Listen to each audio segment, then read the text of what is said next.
wind howled through the pines, a bitter, biting cold that seeped right through my worn woolen cloak. I pulled it tighter, my fingers numb as I clutched the basket of medicinal herbs I had spent the entire morning foraging. Each step towards the Silvermane Pack territory was heavy, not just from the weight of the roots and leaves, but from the weight of my existence. I am Elara, and in the eyes of the Silvermane Pack, I am nothing, an omega, a ghost who drifts on the edges of their glorious world, tolerated only for my usefulness with healing herbs. My home was a small, drafty hut on the very border of our lands, a clear message that I did not truly belong. To them, my birth was a tragedy, a flaw in the bloodline. My parents, two brave warriors, had died defending the pack, but their sacrifice couldn't wash away the shame of producing a daughter with no wolf. No strength, no place. As I approached the main gate, the guards, Kale and Rorik, sneered down at me. Their contempt was a physical force, a wall I had to push through every single day. Well, look what the wind dragged in. The little mouse returns. Did you find enough weeds to make yourself useful for once? I kept my head down, my eyes fixed on the frozen ground. I learned long ago that any response, any flicker of emotion, would only fuel their cruelty. I simply held up my basket as proof of my task and shuffled past them. Their laughter followed me, sharp and mocking, a sound as familiar as my own heartbeat. The heart of the pack village was a bustle of life and warmth I could only observe from the outside. Warriors trained in the central square, their powerful forms shifting between human and wolf with effortless grace. Children, already showing signs of their future strength, play-fought under the watchful eyes of their mothers. The air was thick with the scent of pine smoke, roasting meat, and the potent, vibrant energy of werewolf kind. I moved through it all like a phantom, unseen and unheard, unless someone needed a poultice for a wound or a tonic for a fever. I delivered the herbs to the pack healer, an old, weary woman named Agnes, who was the only one who ever spoke to me with a semblance of kindness. She took the basket with a grunt, her eyes holding a pity that was almost as painful as the hatred. Thank you, Elara. This will help with the winter coughs. Now, go on. Get back to your hut before this storm fully breaks. I didn't need to be told twice. The sky was darkening, the clouds churning in a way that promised not just snow, but a true blizzard, the kind that could bury a wolf alive. A deep, primal unease settled in my stomach, a feeling that went beyond the approaching weather. It was a pull, a silent scream on the edge of my consciousness that I had never felt before. As I hurried towards the safety of my isolated hut, the feeling grew stronger, an insistent tugging at my soul. It was leading me away from the path into the deep, untamed woods that bordered the Forbidden Mountains. My rational mind screamed at me to ignore it, to run home and bar my door. But this call was undeniable, a thread of pure desperation wrapped around my heart and pulling me forward. I hesitated at the tree line, the wind whipping my hair round my face. Go home, Elara. This is madness. But then I heard it, not with my ears, but with something deeper, a whimper, a collective pain sigh that echoed in the silent spaces between the howling gusts. Without another thought, I plunged into the forest. The journey was a blur of stumbling through deepening snow, my cloak snagging on thorny branches. The call led me up a treacherous, rocky incline. Towards the mouth of a cave I had only ever seen from a great distance. The Wolf's Throat, it was called, a place of old legends and whispered warnings. As I neared the entrance, the scent hit me. Blood. So much blood, and beneath it the distinct fading aura of powerful, noble wolves. My heart hammered against my ribs. Peering into the darkness, I saw them. A dozen massive, magnificent wolves lay strewn across the cavern floor. Their fur matted with crimson, their breaths coming in shallow, ragged gasps. They were surrounded, a scene of a terrible, violent ambush. These were no ordinary pack wolves. Their size, their bearing, even in their broken state, spoke of a high-ranking, perhaps even royal lineage. Fear turned my blood to ice. If I was found here with these strange, wounded wolves, the Silvermane pack would accuse me of treachery. They would say I conspired with outsiders. My life, worthless as it was, would be forfeit. I should run. I should turn around and never look back. Let their fate be their own. But as my eyes adjusted to the dim light, I saw the depth of their suffering. One, a great black wolf with a splash of white on his brow like a star, lifted his head. His eyes, a startling, intelligent amber, met mine. In them, I saw not a threat, but a profound, soul-crushing plea. He was their leader, and he was begging me, the weakest of the weak, for help. In that moment, every instinct of self-preservation vanished, replaced by a resolve as solid and unyielding as the mountain itself. I could not leave them. I would not. I am an Omega. I have no strength, no claws, no fangs. But I have this. I have my knowledge. I stepped fully into the cave, my voice a soft whisper that was swallowed by the moaning wind outside. I will help you.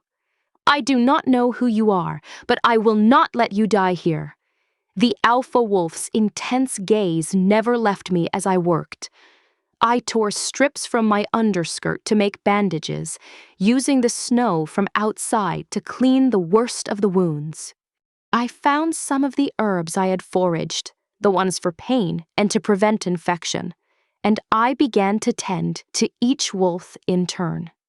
I spoke to them in hushed, soothing tones, my voice a steady murmur against the growing storm. You are safe now. The bleeding will stop. Just rest. Save your strength. It was back-breaking, heart-wrenching work. The blizzard raged outside, sealing us in a tomb of ice and wind. But inside the cave, ... A fragile, flickering spark of hope began to burn. I had no idea that my simple act of mercy had just set me on a collision course with a destiny I could never have imagined. And as midnight approached, that destiny was already stirring, searching for the source of the light that had dared to defy the darkness. The storm screamed its fury into the night, a white-walled prison that isolated our cave from the entire world. For hours, there was only the howl of the wind, the ragged breathing of the wounded, and the soft, steady sound of my voice as I moved among them. I lost all track of time. My world shrank to the circle of flickering light from the small fire I had managed to build. To the next wound that needed cleaning, the next wolf that needed water trickled into its mouth. The alpha, the great black wolf I now thought of as Midnight, watched my every move. His amber eyes were like twin flames in the darkness. Holding a depth of understanding that felt almost human, he never looked away, as if his gaze alone was a shield protecting me from the peril that surrounded us all. As the night deepened, a change began to stir in the air. A tension, a gathering of energy that made the fine hairs on my arms stand on end. I was applying a poultice to a deep gash on the shoulder of a silver-furred wolf when I felt it first. A powerful, resonant thrum that seemed to emanate from Midnight himself. I turned to look at him. His body was rigid, his head thrown back in a silent snarl. A shimmering light began to envelop him, a cascade of golden sparks that danced and swirled in the icy air. My breath caught in my throat. I had heard tales of this, but I had never witnessed it. This was no ordinary healing. This was a transformation fueled by immense willpower and a latent, incredible strength. The other wolves began to stir, lifting their weary heads. A low, collective whine filled the cave, not of pain, but of awe and anticipation. The shimmering light around Midnight intensified, burning so brightly I had to shield my eyes. When the light faded, the massive wolf was gone. In his place, kneeling on the stone floor, was a man. He was tall and powerfully built, even on his knees. His hair was as black as his wolf's fur, and those same piercing amber eyes looked out from a face of such stark, regal beauty, it stole the air from my lungs. He was clad in the remnants of fine travel-worn clothes, now torn and bloodied. But there was no mistaking the authority that radiated from him. This was no mere warrior. This was a king. He slowly rose to his feet, his movements fluid and filled with a grace that spoke of absolute command. His gaze swept over his wounded companions, his expression a mask of grim concern. Before it finally settled on me, I was frozen in place, a dirty, trembling Omega clutching a handful of herbs, staring at a being who belonged in legends. He took a step towards me, and I instinctively flinched back. My heart hammering a frantic rhythm against my ribs. I expected anger, suspicion, demands to know who I was. But his voice, when he spoke, was low and resonant, filled not with threat, but with a profound, staggering gratitude. You saved us. He did not ask it as a question. He stated it as a fact, as undeniable as the mountain around us. I could only manage a shaky nod, my throat too tight to form words. He closed the distance between us, his eyes searching my face, seeing past the grime and the fear, seeing the person beneath. "What is your name?" It took me 2 tries to force the sound out. "Elara, Elara." He repeated my name, and it sounded like a prayer on his lips. "I am Lysander, of the Obsidian Fang Pack. You have saved the life of your king, and the lives of my most loyal guardians. The debt I owe you can never be repaid." The Obsidian Fang. The name hit me like a physical blow. They were the most powerful, the most revered pack in all the territories.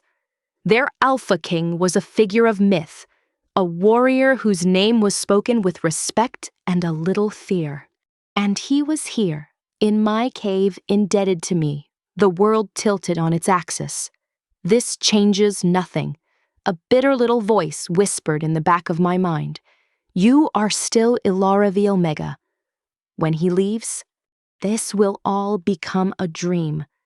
As if reading my thoughts, Lysander's gaze hardened with determination. This debt will be honored, Elara. I swear it on my crown and my life. But first, I must ensure my men are safe. The storm is still raging. We are trapped here until it passes. And so we waited. The dynamic in the cave had shifted irrevocably. Lysander, though weakened, moved among his men, now also beginning to shift back to their human forms. He spoke to them in low, commanding tones, assessing their injuries, his presence alone instilling a new strength in them. I continued my work, but now I was acutely aware of his eyes on me. He watched as I carefully prepared another batch of medicine.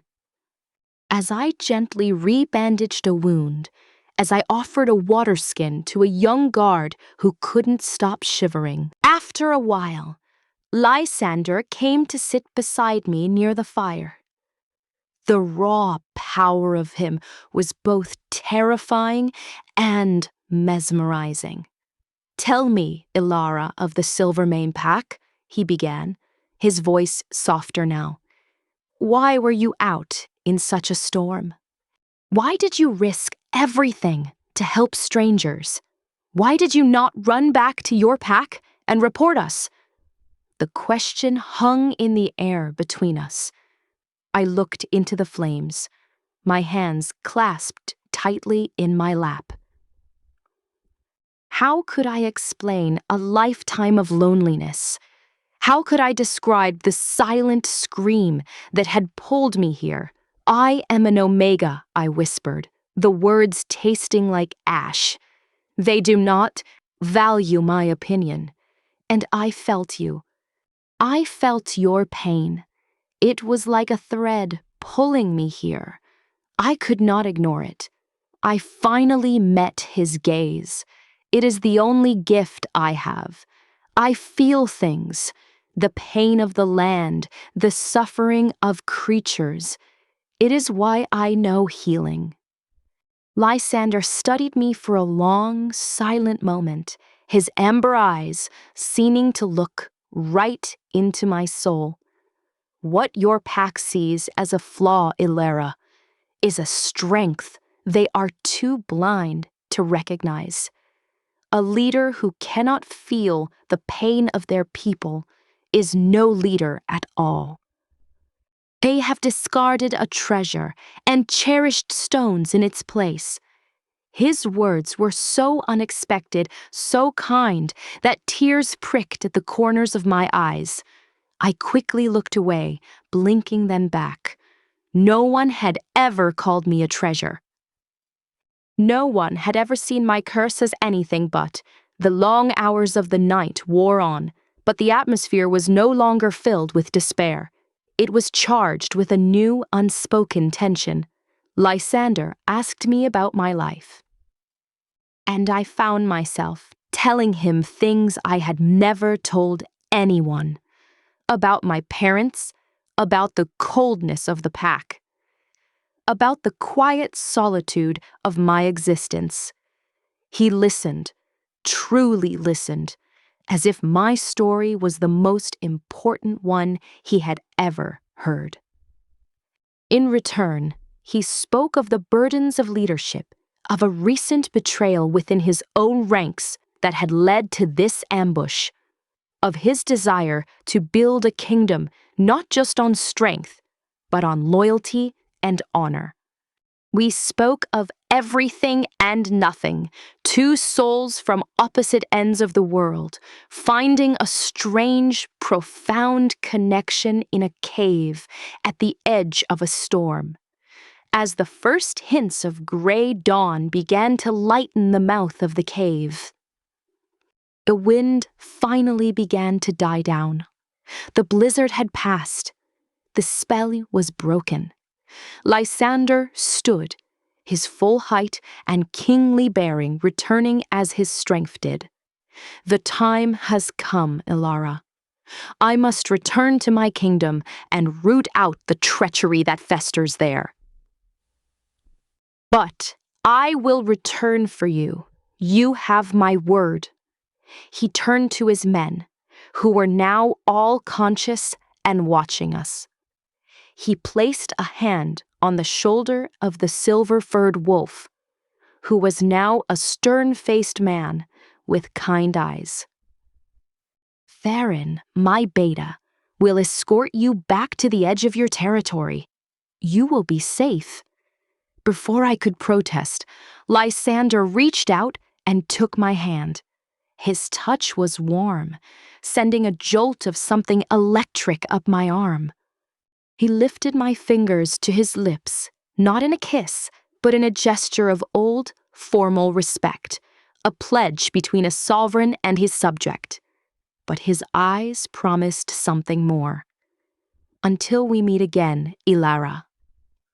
Remember your worth, for I have seen it, and I will not forget.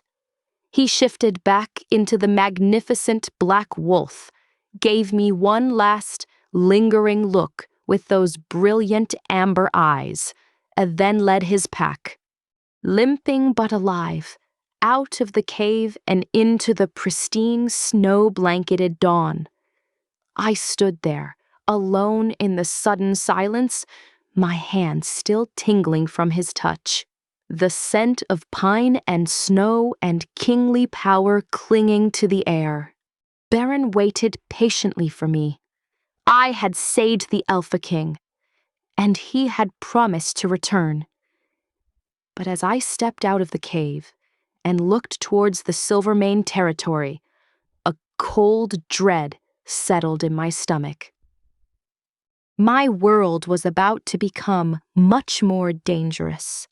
The king had seen my worth, but my pack only saw my weakness, and they would never understand why a king would bow his head to an Omega.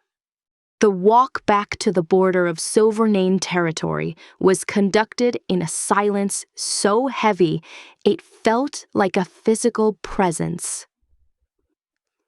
Theron the Beta moved with a predator's grace despite his injuries, his eyes constantly scanning the snow-laden trees for any threat. He was a man of few words, but his demeanor was not unkind. It was protective. He was following his king's command, and the loyalty he held for Lysander was absolute. For me, every step was filled with a swirling storm of emotion. The memory of Lysander's words, his gaze, his touch, played over and over in my mind, a beautiful, impossible dream. But the sight of the familiar, hateful palisade of my pack grounds was a harsh splash of reality. We stopped just within the tree line. The main gate, visible in the distance. Theron turned to me, his expression grave. The king's order is fulfilled. You are safe, healer Elara. Remember his words. He believes in you. And so do I, with a curt nod that was filled with more respect than I had received in my entire life. He melted back into the forest, a shadow disappearing into the morning mist. I stood there for a long moment, gathering my frayed nerves before I forced my feet to carry me towards the gate. The same guards, Hale and Rorik, were on duty. Their sneers were already in place. Well, well, the mouse survived the storm. We thought the snow might have finally buried you. Got lost in the woods, did you? Their eyes raked over me, noting my disheveled state, my torn and blood-stained dress. I felt a jolt of pure panic. The blood. It was the wolf's blood. I kept my head down, my heart pounding. I fell, on the ice, near my hut. I was tending to a trapped fox. The lie felt flimsy and pathetic on my tongue. Rorik laughed, a harsh, grating sound. A fox? How fitting. Scrabbling in the dirt with the other vermin. Get out of our sight. You're letting the cold in. I didn't need to be told twice. I hurried past them, my body trembling with a combination of relief and lingering fear. I had made it. The secret was safe, for now. I retreated to my small hut on the edge of the territory. A familiar scent of dried herbs and dust offering the small comfort. I built a fire, changed my clothes, and tried to settle back into the numb rhythm of my old life. But it was impossible. The cave. The wolves. Lysander. It had changed me. His words, "Remember your worth," echoed in my mind, a shield against the constant barrage of disdain. For a few days, life returned to its grim normalcy. I foraged. I prepared remedies for Agnes. I endured the taunts and the silence. But then the whispers started. They began in the market, near the well, in the training grounds. Whispers carried on the wind, snippets of conversation that froze me in my tracks. They say he was merely killed, but he and his guards vanished. Rumors of a healer, a stranger, who saved them. The king is offering a grand reward. My blood ran cold. The story was out. It was distorted, vague, but it was out there. I kept my head down, my movements becoming more furtive, my anxiety a constant, gnawing companion. I avoided everyone as much as I could, praying that no one would connect the dots between the missing Omega and the mysterious healer in the tales. My isolation, however, was a double-edged sword. It kept me safe from casual questions, but it also made me an easy target for the pack's malice, which always sought an outlet. The incident happened on the 5th day after my return. I was collecting water from the stream when I heard the unmistakable sound of a child crying. I followed the sound and found Liam, the youngest son of the packed Gamma, huddled by a tree, clutching his arm which was bent at a sickeningly wrong angle. He had fallen from a low branch.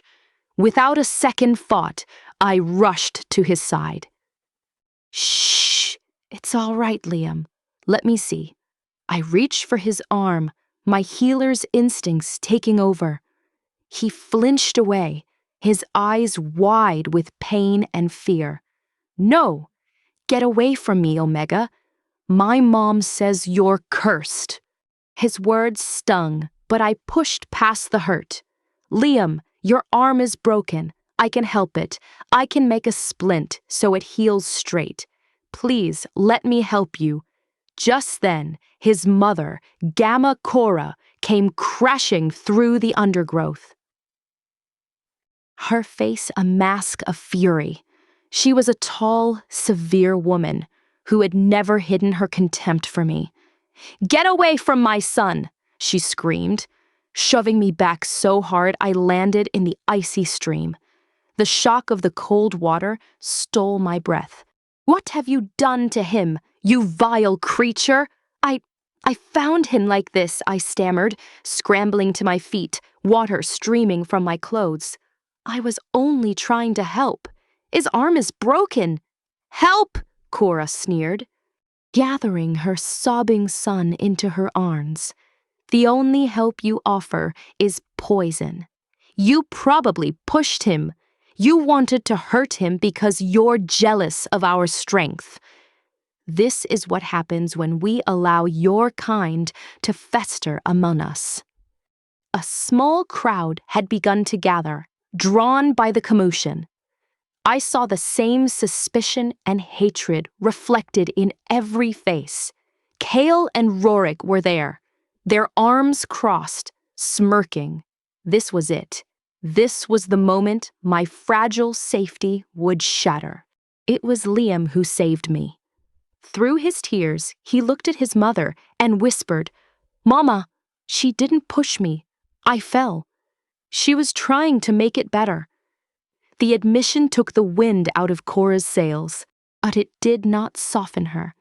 She glared at me, her eyes promising retribution. "Stay away from my family, Omega. Stay away from all of us. Your very presence is a blight on this pack." She turned and stalked away, the crowd dispersing after her, leaving me standing there, shivering and utterly alone in the freezing air. I stumbled back to my hut, my spirit crushed. The brief glimpse of respect and kindness I had experienced with Lysander felt like a lifetime ago. This was my reality, a reality of hatred and false accusations. That night, as I huddled by my small fire, a new fear took root. The Alpha King of the most powerful pack in the land was searching for a healer. And my own pack was looking for any excuse to be rid of me. It was only a matter of time before these two converging forces collided. And when they did, I was terrified that I would be the one crushed between them. The whispers of the trail were not just in Luxander's kingdom anymore. They were here, in Silvermane, and they were whispering my name. The days that followed the incident with Gamma Cora's son were a study in silent tension. A wall of ice had formed between me and the rest of the pack, thicker and colder than any winter storm. Where before there was casual cruelty, now there was open hostility. My hut felt less like a shelter and more like a cage, its walls a fragile barrier against the animosity outside. I could feel their eyes on me whenever I ventured out, a constant, prickling sensation on the back of my neck. The whispers about the Obsidian Fang King had grown louder, more detailed. Now they spoke of a reward, of lands and titles granted to the mysterious savior. Every mention felt like a noose tightening around my throat. It was on a bleak, overcast afternoon that the summons came. I was sorting dried valerian root when a heavy, impatient knock shook my door. It wasn't the timid tap of someone seeking a remedy. It was a command.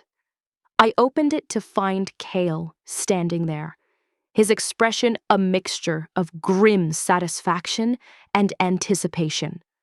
"The Alpha demands your presence. Now, don't keep him waiting." My heart plummeted into my stomach. Alpha Borin rarely concerned himself with the affairs of an Omega.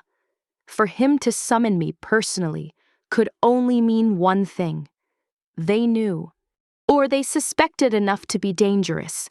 I followed Kale through the village, my legs feeling like blocks of wood. The pack members we passed stopped their activities to watch, their silent stares heavy with condemnation. It was a walk of shame, though I had committed no crime.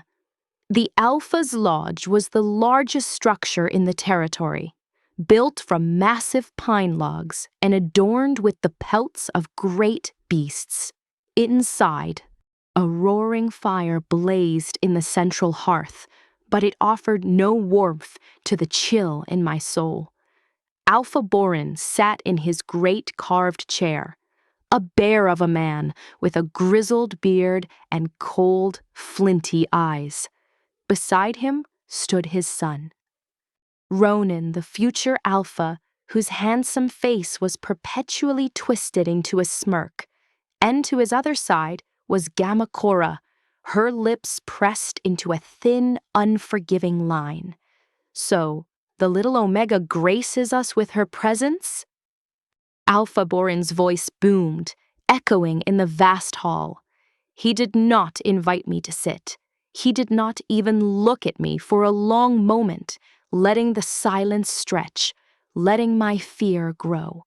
We have been hearing interesting tales from the north. It seems you were busy during the blizzard. I kept my eyes fixed on the floor, my hands clasped tightly to stop them from shaking. I was foraging for herbs, my Alpha, as I always do. Ronan let out a short, derisive laugh. Foraging? Is that what they're calling it now? We have it on good authority from a trader that the Obsidian Fang King was saved by a healer near our borders. A healer with no wolf. His eyes raked over me. Or rather specific description, don't you think? My mouth went dry. The blood. They must have connected the blood on my clothes to the rumors. I remained silent, knowing that any defense would be seen as a confession. Gamakora stepped forward, her voice a venomous hiss. She was out all night. She returned covered in blood that was not her own. She skulks around, whispering to shadows. She has always been different. Boring, unnatural. Her gaze was pure poison. I told you she was a blight. She has consorted with outsiders. She has betrayed this pack. The accusation hung in the air, final and deadly. Betrayal was punishable by exile or death. Look at me, girl, Alpha Borin commanded, his voice low and dangerous. I forced my head up, meeting his cold gaze. I saw no curiosity there, no desire for the truth. I saw only a leader looking for a convenient scapegoat. A way to rid himself of a problem. Did you aid the Alpha King of the Obsidian Fang? He asked, each word dropping like a stone. I knew then that lying would only make it worse. They had already decided my guilt. But to confirm it would be to sign my own death warrant. I was trapped. I thought of Lysander's eyes, the respect in them. I thought of his promise. I found my voice, though it was little more than a whisper. I found wounded wolves in the storm. I am a healer. It is my calling to aid those in need. I did not know who they were. A slow, cruel smile spread across Ronan's face. So you admit it. You defied pack law. You offered aid to a rival pack without the Alpha's consent. You placed our security at risk. It was a twisted version of the truth, but it was all the confirmation they needed. Alpha Borin leaned back in his chair, his expression one of grim finality. Your sentimentality has endangered us all, Omega. The Obsidian Fang is powerful. If they believe we were involved in the ambush, it could mean war. Your life is a small price to pay for our safety. He was going to have me executed. The realization was a cold, sharp blade in my heart. I could see the verdict in his eyes. But then a new voice cut through the tension, smooth as oiled silk. Father, if I may. Ronan stepped forward, his smirk replaced by a mask of thoughtful cunning. A public execution might send the wrong message. It might be seen as an admission of guilt. The Obsidian Fang King is searching for this healer. If we hand her over to him as a gesture of goodwill, it could avert a war. We can present it as us having captured the traitor who interfered in their affairs. Alpha Borin considered this, a slow, calculating gleam entering his eyes. He looked from his son to me, a piece of livestock being assessed for its value. You may have a point, Ronan. He turned his gaze back to me. Very well. The Omega will be placed under guard in her hut. She will not set foot outside. We will send envoys to the Obsidian Fang.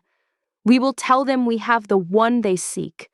Let King Lysander decide what to do with his savior. It was not a reprieve. It was a different kind of sentence. I was to be a pawn, a bargaining chip to be handed over to a king I barely knew. Would he see me as the healer who saved his life? Or would he see the convenient narrative the Silvermane pack was spinning? A lowly Omega trader, offered up as a political peace offering? As Kale roughly took my arm to lead me away, I felt a despair deeper than any I had known. I had been sheltered from the blizzard, only to be thrown into a different kind of storm. One of politics and betrayal. I was being sent to the king not as an honored guest, but as a prisoner, and I had no idea what awaited me in the court of the Obsidian Fang. My hut became my prison. A Silvermane guard was posted outside my door at all times. His shadow, a constant reminder of my captivity. The few belongings I had were searched, my herbs and poultices scrutinized as if they were weapons. I was allowed no visitors, not even old Agnes. The only person I saw was the guard who brought me meager rations of food and water. His face always a stony mask of disdain. The isolation was absolute, and in the silence, my fears grew fangs and claws. They were going to send me to Lysander. The thought was a terrifying paradox. A part of me, a part that still clung to the memory of his amber eyes and his gentle voice, yearned to see him again. That part whispered that he would remember his debt, that he would see through the lies. But the larger, more rational part of my mind screamed in warning. He was a king. I was an Omega. He had been grateful in the vulnerability of the cave.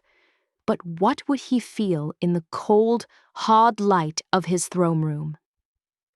Presented with a supposed traitor from a rival pack, the gratitude of kings was a fickle thing, easily overshadowed by political necessity. Days turned into a week. I could feel the change in the pack's energy. There was a buzz of activity, a nervous anticipation. The envoys had been sent. A response was expected at any moment. I spent my time staring out the single small window of my hut, watching the world I had always known. And had always rejected me, prepare to cast me out. The arrival of the Obsidian Fang delegation was impossible to miss. Even from my confined space, I heard the commotion, the thunder of hooves, the low, commanding voices, the distinct, powerful aura that was so different from the energy of my own pack. It was a force of nature rolling into our territory. My heart hammered against my ribs, a frantic bird trapped in a cage. This was it. My fate was arriving on horseback. I was not summoned to the Alpha's lodge. Instead, my door was thrown open, and Ronan stood there, flanked by two unfamiliar warriors clad in the dark. Polished leather of the Obsidian Fang, these men were not like the Silvermane guards. They were taller, more imposing, their eyes sharp and intelligent, missing nothing. They carried themselves with the unshakable confidence of those who served a truly great leader. "The king has honored us with his presence," Ronan said, his voice dripping with a false, oily respect. "He has come for you himself. Try not to embarrass us further, Omega. The king was here. Lysander was here." The knowledge sent a dizzying wave of panic and something else, something treacherous and hopeful, through my veins. The Obsidian Fang warriors did not touch me. One of them, a man with a stern face and a scar across his chin, simply gestured for me to walk ahead of them. His voice was neutral, devoid of the contempt I was used to. "This way, healer." I walked out of my hut and into the central square, and the sight that met my eyes stole my breath. A dozen Obsidian Fang warriors, mounted on immense, dark-coated horses, formed a perfect, intimidating line. And at their center, atop a stallion as black as midnight, was Lysander. He was every inch the Alpha King. He wore armor of polished obsidian and dark leather, a simple silver circlet resting on his brow. His face was a mask of royal authority, stern and unreadable. His amber eyes swept over the gathered Silvermane pack, who watched in a mixture of fear and awe before they landed on me. There was no flicker of recognition, no softness, no warmth. He looked at me as if I were a stranger, a piece of a puzzle he was assessing. Alpha Borin stepped forward, bowing his head in a gesture of submission. "King Lysander, we are honored by your visit. We have the individual you seek. This Omega acted alone, without our knowledge or consent. We offer her to you as a token of our goodwill and to assure you that the Silvermane pack had no part in the cowardly ambush against you." Lysander's gaze remained fixed on me. "Is this true?" His voice was like the rumble of distant thunder, cool and impersonal. "Did you act alone?" It was a test. I could feel it. He was giving me a chance to speak, to contradict the Alpha's story. But the words stuck in my throat. If I defended myself, if I told the truth of how I was treated, it would sound like the desperate lies of a condemned girl. And it would likely mean my death at the hands of my own pack the moment the Obsidian Fang left. I was trapped between a king and a tyrant. I lowered my eyes, west shoulder slumping in a posture of defeat. "I acted alone, my king." A profound silence fell over the square. I dared to glance up. Lysander's expression had not changed. But I saw a flicker of something. Disappointment? In the depths of his eyes before it was shuttered away. "So be it," he said, his voice flat. "The Omega will return with us to the Obsidian Fang Keep. Her fate will be decided there."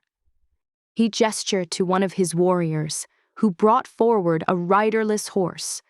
I was helped onto it, my movements clumsy and numb. As we turned to leave, Lysander addressed Alpha Borin one last time. "The Silvermane Pack's cooperation has been noted." He did not thank him. It was a simple, cold statement, a ledger entry, and with that, we rode out of the Silvermane territory. I did not look back. There was nothing for me there. I was leaving the only home I had ever known. Not as a hero, not as a saved soul, but as a prisoner of a king whose intentions were a mystery. The journey to the Obsidian Fang lands was a blur of frozen landscapes and silent warriors. Lysander did not speak to me. did not even look at me. The man from the cave was gone, replaced by this distant, formidable ruler. When we arrived at his keep, it was nothing like the rustic village of the Silvermane. It was a fortress of dark stone. Built into the side of a mountain, both majestic and intimidating. I was led not to a dungeon, as I had feared, but to a set of rooms in a high tower. They were spacious, beautifully furnished, with a large window overlooking the snowy peaks. A fire crackled in the hearth, and clean clothes were laid out on the bed. The warrior with the scar, who I learned was named Gideon, spoke as he left me there. You will remain here until the king decides your fate. You will be provided with anything you need. The door closed, and I heard the distinct sound of a lock turning. I was not in a dirty cell, but I was a prisoner all the same. This was a gilded cage. I had been saved from the contempt of my pack only to be trapped in the silent. Terrifying uncertainty of a king's judgment. He had seen my worth in the cave, but here, in his kingdom, I was just a problem to be solved, and I had no idea what his solution would be. The first few days in my tower rooms were a strange and unsettling limbo. I was treated with a cold, impeccable courtesy. Meals were delivered by a silent, stern-faced maid. The fire was kept lit, and fresh water was always available. I had everything I needed for physical comfort. But the silence and the isolation were a different kind of torment. The window was my only connection to the world, and I spent hours watching the life of the Obsidian Fang Pack unfold in the courtyards below. They were a disciplined, prosperous people, their movements efficient and purposeful. It was a world of strength and order, a world I could never be part of. My thoughts were a tangled knot of fear and confusion. Why had Lysander brought me here? If he believed the Silvermane Pack's story, why wasn't I in a dungeon? If he remembered his debt, why did he treat me with such chilling formality? The man who had spoken to me so gently in the cave seemed to have vanished without a trace. On the fourth day, the lock on my door turned and Gideon entered. He was followed by 2 attendants carrying bundles of fine, dark fabric. The king has commanded that you be prepared for an audience. He stated, his tone as neutral as ever, you will dine in the Great Hall tonight. An audience? Dine in the Great Hall? This was not the treatment of a prisoner. This was the treatment of a guest, a very confined and watched guest. But a guest nonetheless. My confusion only deepened. The attendants helped me bathe and then dressed me in a gown of deep midnight blue, simple in cut but made of a soft, luxurious wool that felt alien against my skin. They brushed my hair until it shone, but left it loose, a style unbefitting a ranked pack female. I was being presented, but as what, I did not know. When Gideon came for me again, the sun had set. He led me down from the tower, through winding stone corridors lit by flickering torches. The air grew warmer, filled with the sounds of conversation and the scent of roasted meat. The great hall was immense, with a vaulted ceiling lost in shadow. A long table ran the length of the room, filled with what I could only assume were the nobles and high-ranking warriors of the Obsidian Fang. They were a formidable assembly, their conversations halting as Gideon escorted me to the foot of the dais. At the head of the room, on a throne of carved obsidian, sat Lysander. He was dressed in royal finery, his circlet of office gleaming in the firelight. His expression was still unreadable, a mask of kingship.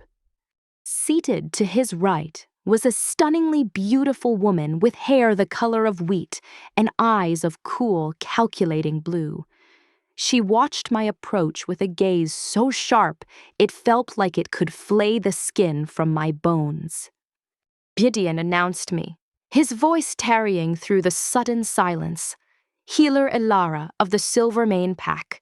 Lysander's eyes finally met mine, and for a single, heart-stopping moment, I thought I saw a glimmer of the man from the cave. But it was gone so quickly, I might have imagined it. Healer Elara, he said, his voice echoing in the hall. You are a guest in our hall. Be welcome. It was a formal, empty greeting. He did not smile. He did not acknowledge our shared past. He gestured to an empty seat far down the table, a place of minor significance. As I took my seat, I felt the weight of 100 stares. They were not the openly hostile glares of the Silvermane, but something more complex: curiosity, suspicion, and from the beautiful woman beside Lysander, pure, undiluted animosity. The meal began, but I had no appetite. I picked at the food on my plate, my senses overwhelmed. I could feel the intricate web of pack politics all around me, a dance I did not know the steps to. The woman next to Lysander, who I heard addressed as Lady Seraphine, was clearly a figure of importance. She spoke to him in low, intimate tones, her laughter like the tinkling of bells, a sound that felt deliberately exclusionary. Halfway through the meal, a commotion erupted at the far end of the hall. A young warrior, his face pale and sweating, suddenly collapsed, clutching his stomach. A panicked murmur ran through the crowd. His companions tried to help him, but it was clear he was in agonizing pain. Instinct took over. I was on my feet before I even realized I had moved, my healer's training pushing all fear and hesitation aside.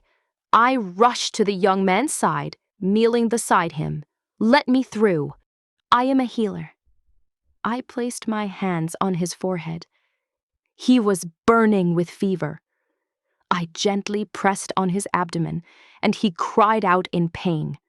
His symptoms were clear: a ruptured gut, a deadly condition if not treated immediately. I looked up, my eyes searching the crowd and landing on Gideon.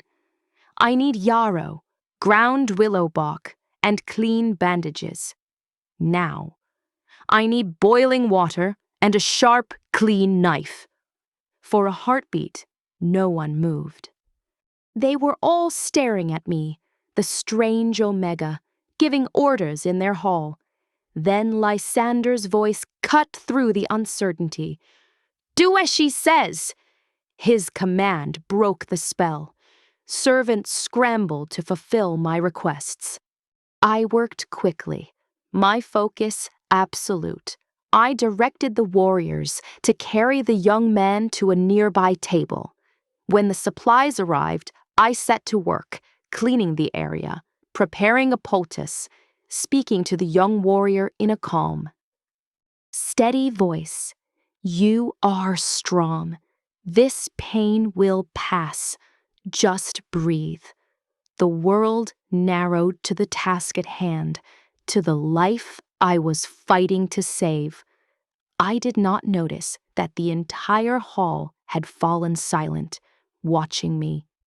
I did not see the varied expressions on their faces: shock, skepticism, and dawning respect.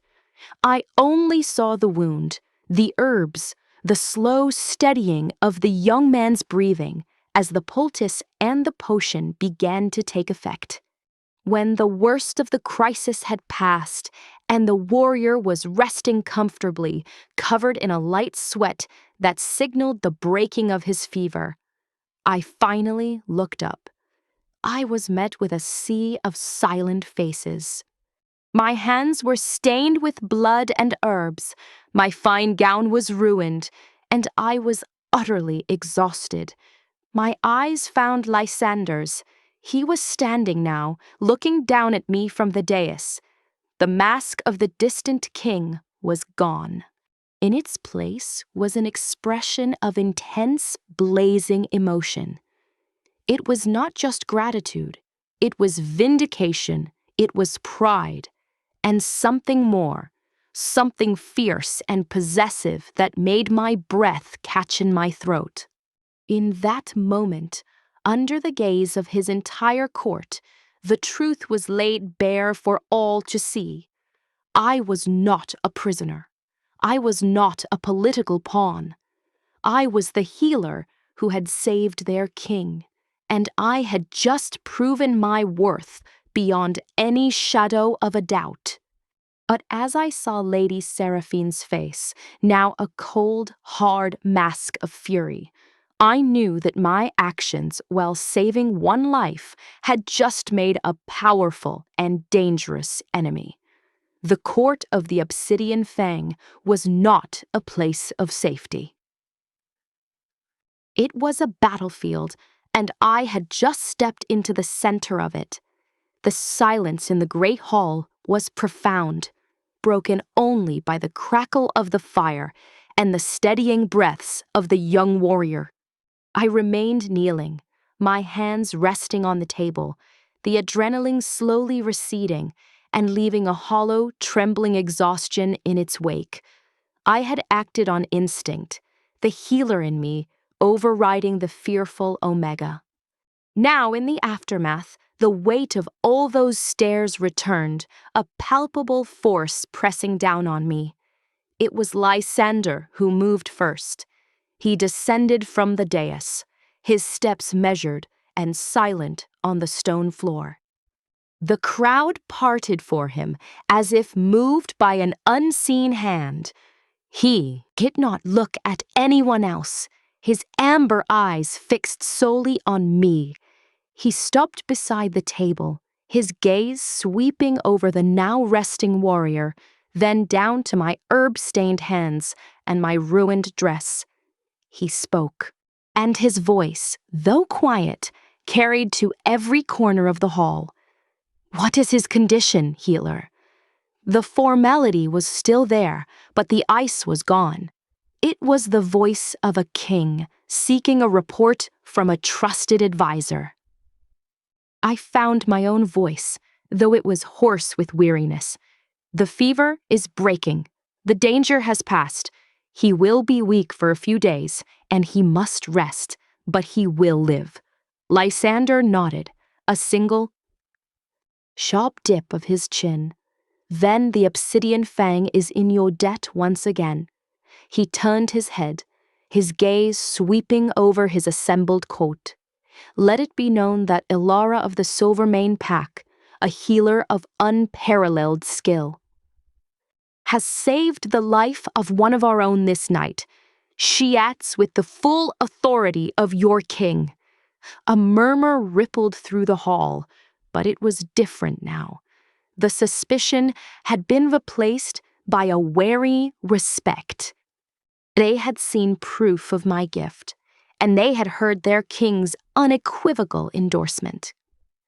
I saw Gideon give a slight, approving nod.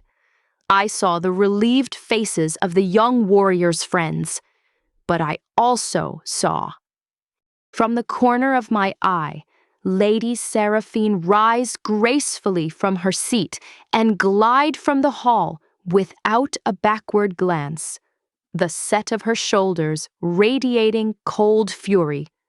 Lysander offered me his hand. It was not the formal, distant gesture from the Silvermane Square, but the same hand that had once taken mine in the cave. After the strain of the evening, The simple, warm contact was almost my undoing. I placed my fingers in his, and he helped me to my feet. My legs felt unsteady. "You are weary," he said, his voice dropping so only I could hear. "The audience is concluded. Gideon will escort you to your chambers."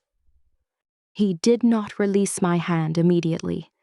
His thumb brushed lightly over my knuckles, a fleeting, hidden caress that sent a shiver up my arm. It was a message, a secret shared in a room full of people. "Remember, I see you." Then he was the king again, turning to address his beta, Theron, about increasing security in the barracks. Gideon was at my side, his presence a solid, protective wall. He led me from the great hall, away from the staring eyes and the buzzing whispers. The walk back to my tower room was a blur. My mind was reeling, trying to process the seismic shift that had just occurred. Once inside, with the door closed, I leaned against it, my heart still pounding. I was no longer a prisoner in a gilded cage. Lysander's public declaration had changed everything. I had been transformed from a political problem into a protected, valued asset.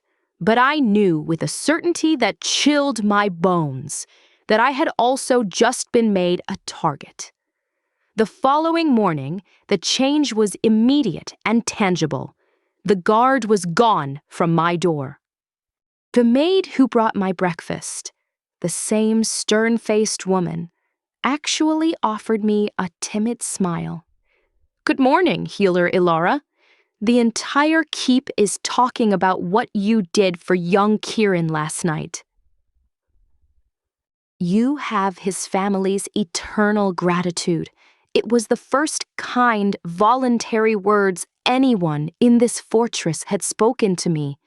It should have been a comfort, but it only heightened my anxiety. I was now visible. And in a court like this, visibility was dangerous. Later that day, a gentle knock preceded the entrance of Theron, the beta. His stern features were arranged in a look of quiet respect. "Healer Elara, a king has asked that you be given free reign of the keep and its gardens. He also wishes for you to have access to our healing quarters.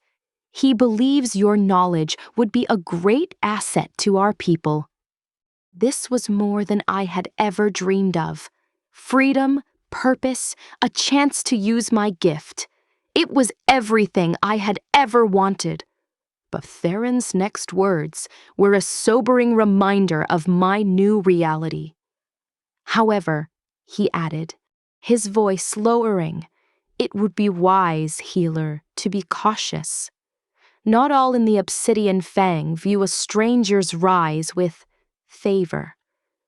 Gideon or I will accompany you whenever you leave your chambers." The warning was clear.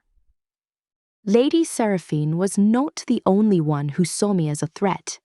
There were others, shadows in the court, who did not welcome the king's clear interest in a lowly Omega from a rival pack.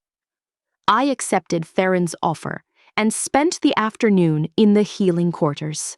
A clean, well-organized space that was a world away from Admus's cluttered hut. I worked alongside the pack's healers, sharing knowledge of herbs and techniques. They were initially skeptical, but my quiet confidence and obvious skill soon won them over.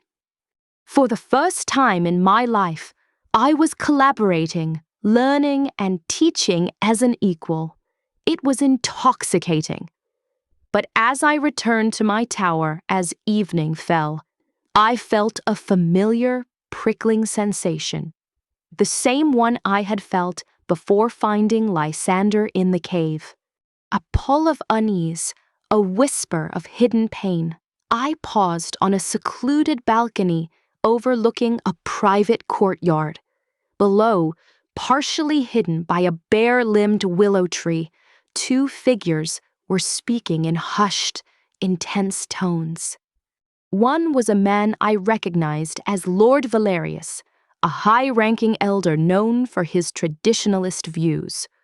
The other was Lady Seraphine. I could not hear their words, but their body language was screaming. Seraphine's gestures were sharp, angry. Valerius was nodding slowly, his expression grim. Then he reached into his cloak and handed her a small, intricately carved wooden box.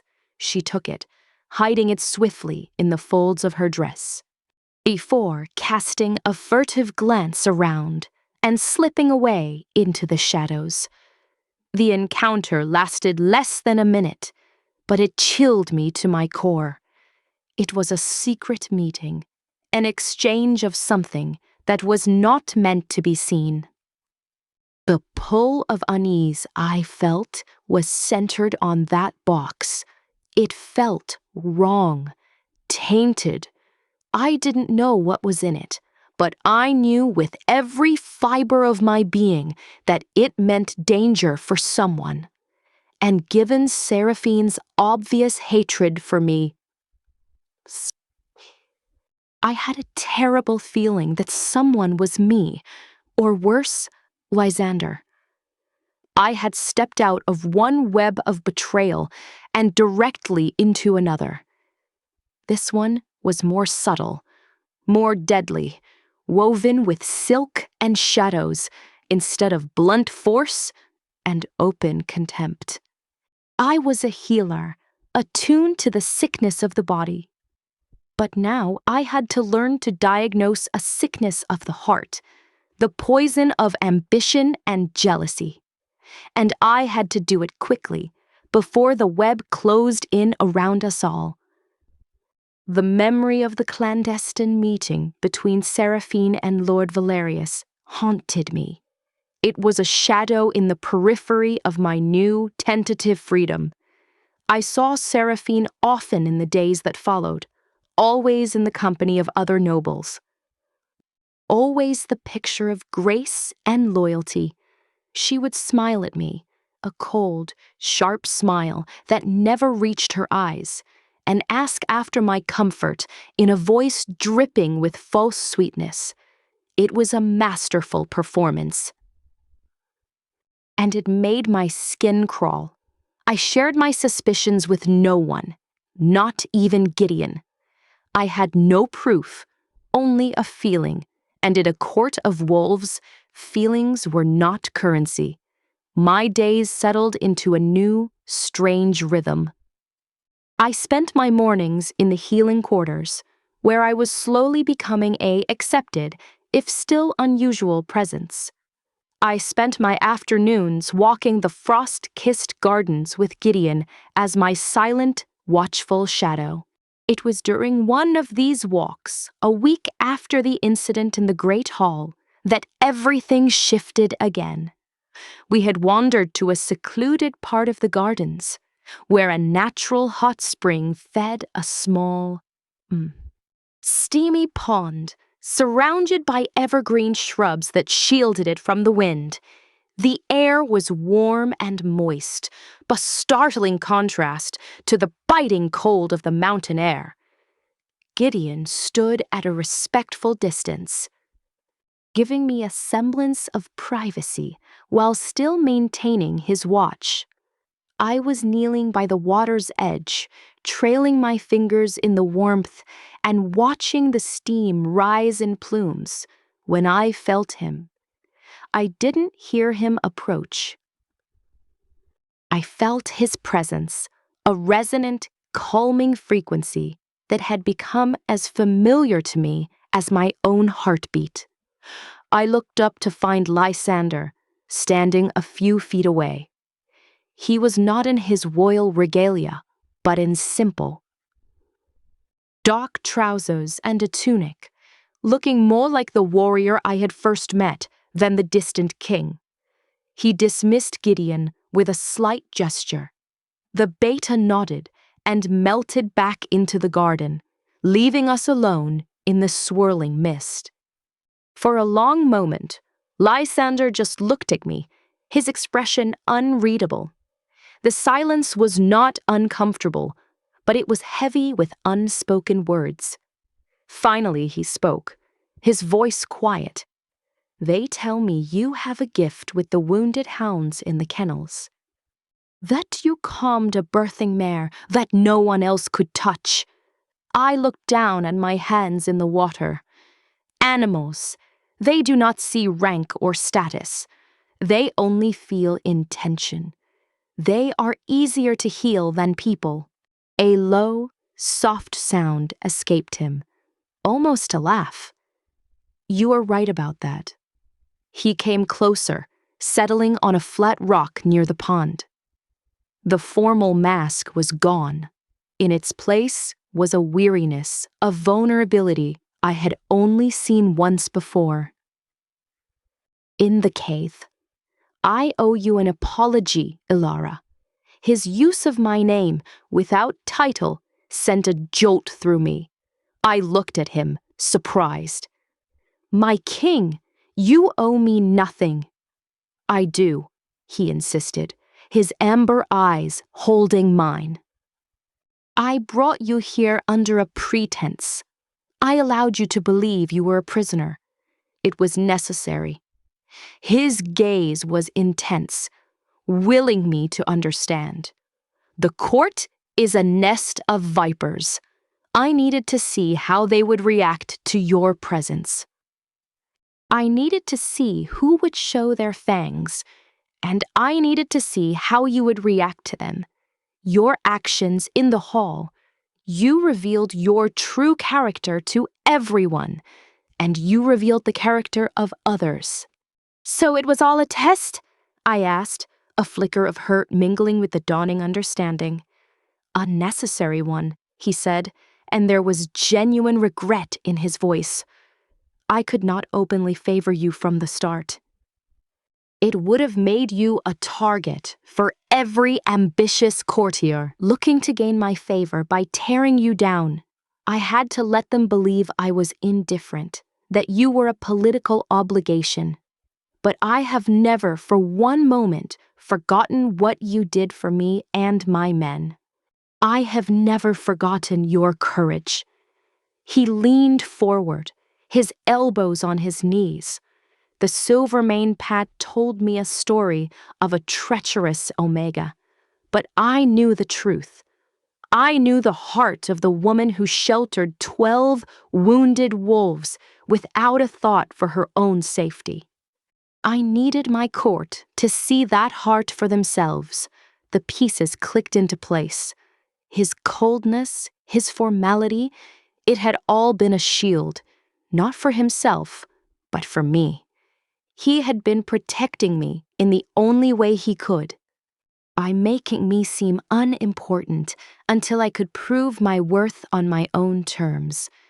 The hurt I had felt began to dissolve, replaced by a slow, warm understanding. "You were protecting me," I whispered.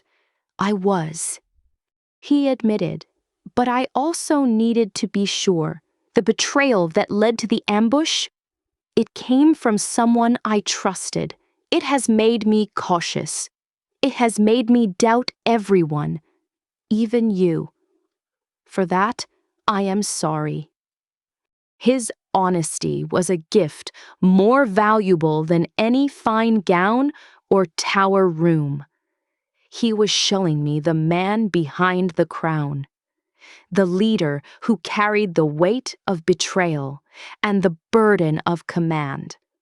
He was trusting me with his doubts. "You have nothing to apologize for," I said, my voice firm. "A king must be cautious. But you should know, I would never betray you. I could never betray the man who looked at an Omega and saw a person." Our eyes locked, and the air between us crackled with a new, unspoken understanding. The steam from the pond wrapped around us, a private veil in the heart of his kingdom. In that moment, We were not a king and an omega.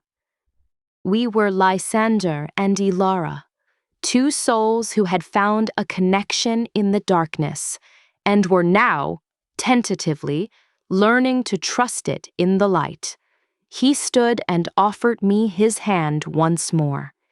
This time, waiting. When I took it, it felt like a promise. "Come," he said, "walk with me. Tell me about the fox you tended before you found me in the storm." And so I did.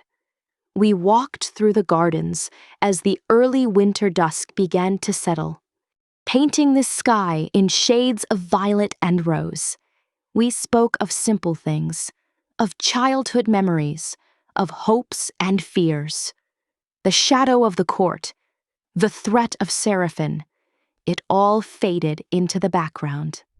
For a precious, stolen hour, there was only the two of us, and the glimmer of a trust that was slowly, carefully, beginning to bloom into something more. The fragile peace of the garden walk could not last. The very next day, the poison I had sensed in the court began to seep into the open. It started with the king. I was in the healing quarters, grinding dried comfrey root into a fine powder, when Gideon appeared in the doorway. His face was a grim mask. "Healer, you are needed. The king has fallen ill." My blood ran cold. Dropping the mortar and pestle, I followed him at a run, my heart a frantic drum in my chest. We found Lysander in his private chambers. Lying on a large bed, his skin pale and clammy, his body racked with tremors. Theron was already there, his face etched with worry. The court physician, an elderly man named Alaric, was hovering nervously. Looking utterly baffled. "It came on suddenly," Theron reported, his voice tight. One moment he was fine, hearing petitions. The next, he collapsed. He complains of a burning in his gut and a terrible weakness.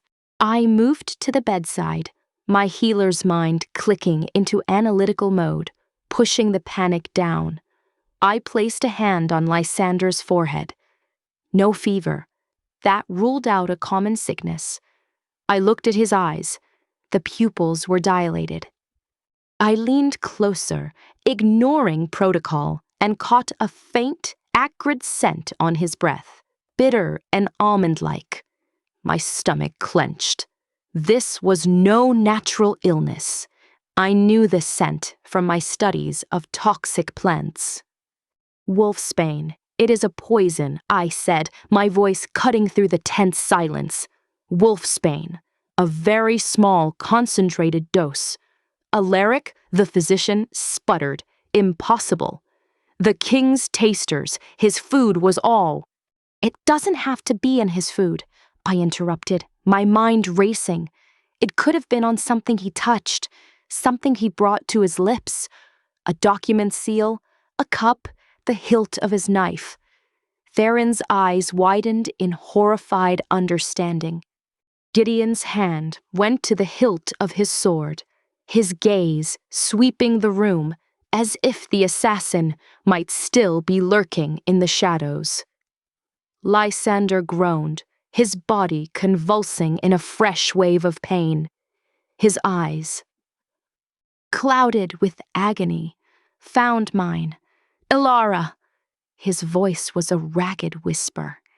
"I cannot cure a poison this advanced with herbs alone," I said, the truth a desperate ache in my throat. "My gift, the one I told you about in the cave. I have to try." I did not wait for permission. I closed my eyes, blocking out the room, the worried faces, my own fear. I placed both of my hands on Lysander's chest over his heart. I reached for that deep depth, silent place inside me, the well of empathy that felt the pain of the land and its creatures.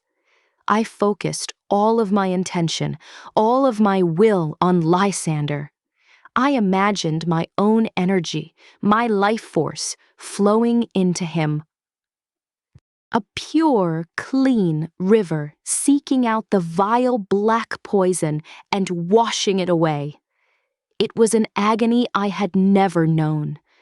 It felt as if my own veins were on fire, as if 1,000 shards of glass were tearing through my insides. I cried out, my knees buckling, but I did not break contact. I held on, pouring my strength into him, feeling the dark, corrosive presence of the wolfsbane recede, inch by painful inch.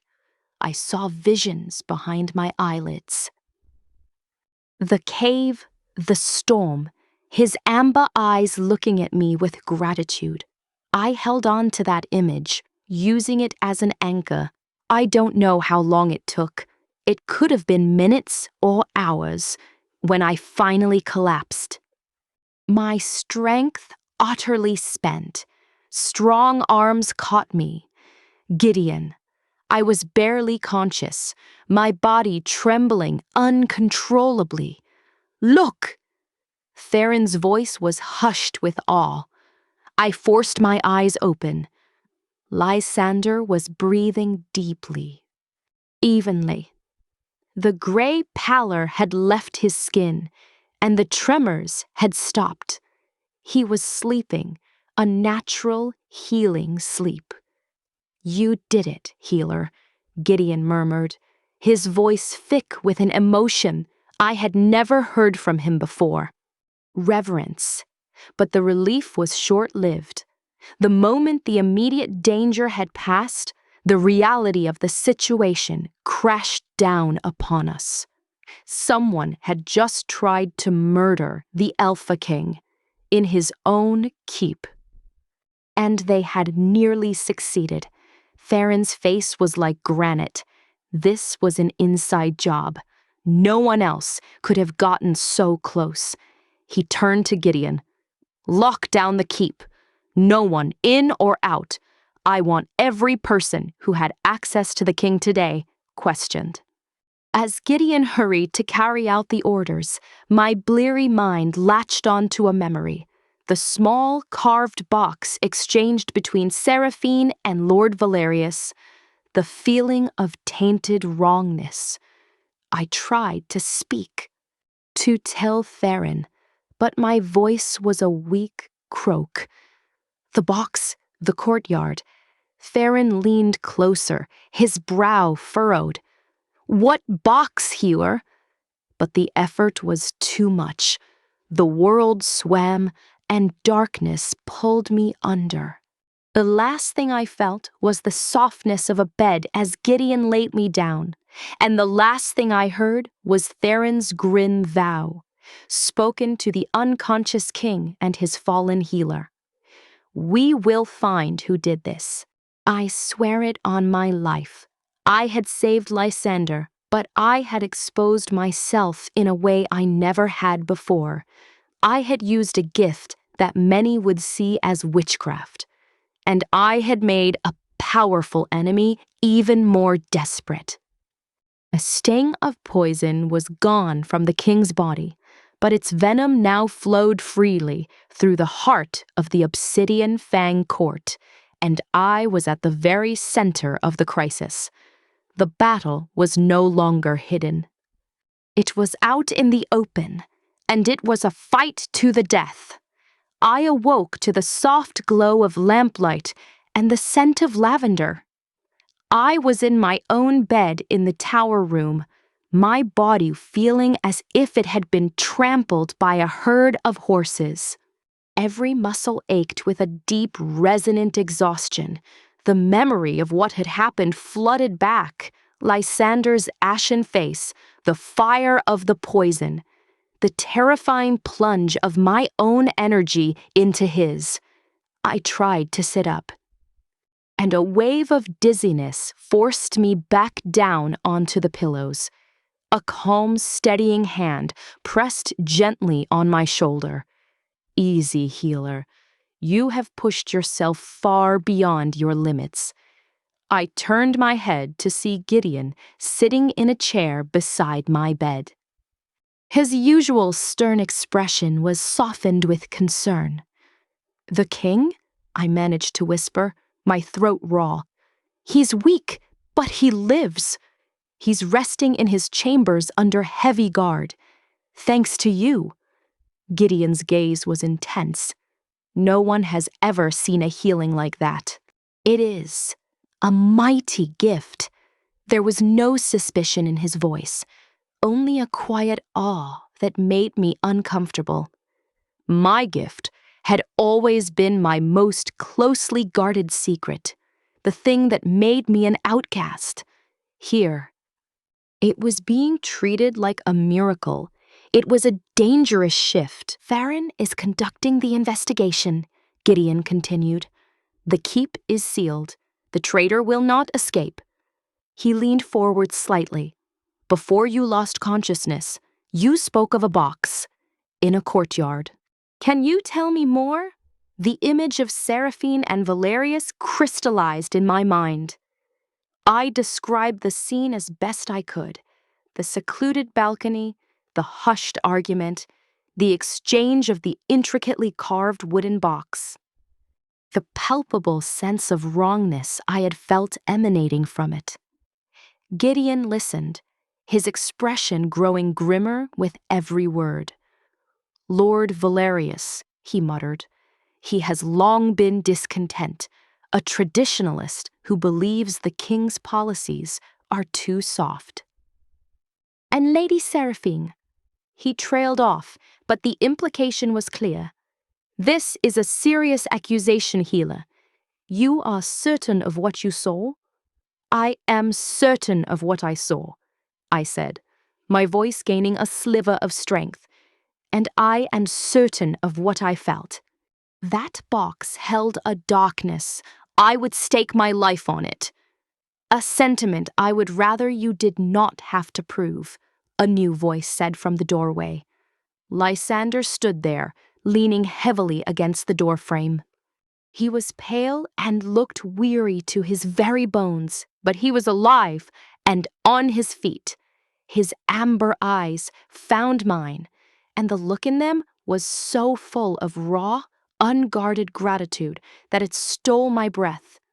"My king, you should not be walking," Gideon said, immediately rising to his feet. "I needed to see for myself that she was all right," Lysander said, his gaze never leaving me. He took a slow, careful step into the room. "Gideon, give us a moment." Gideon bowed and left, closing the door behind him. The silence in the room was thick and heavy. Lysander made his way to the chair Gideon had vacated, lowering himself into it with a soft grunt of pain. "You saved my life, again," he said, his voice low and raspy. "You would have done the same," I replied. He gave a weak, rueful smile. "I am a warrior, Elara. I know how to take a life, not to miraculously restore one." "What you did," he shook his head, a look of wonder in his eyes. "It changes things." "It changes nothing," I said, a familiar fear coiling in my stomach. "I am still in Omega. I am still a stranger here." "You are the woman who has twice now pulled me back from the brink of death," he countered, his voice gaining intensity. "You are the one who sees the poison in men's hearts as clearly as the poison in their veins. That changes everything." He leaned forward, wincing slightly.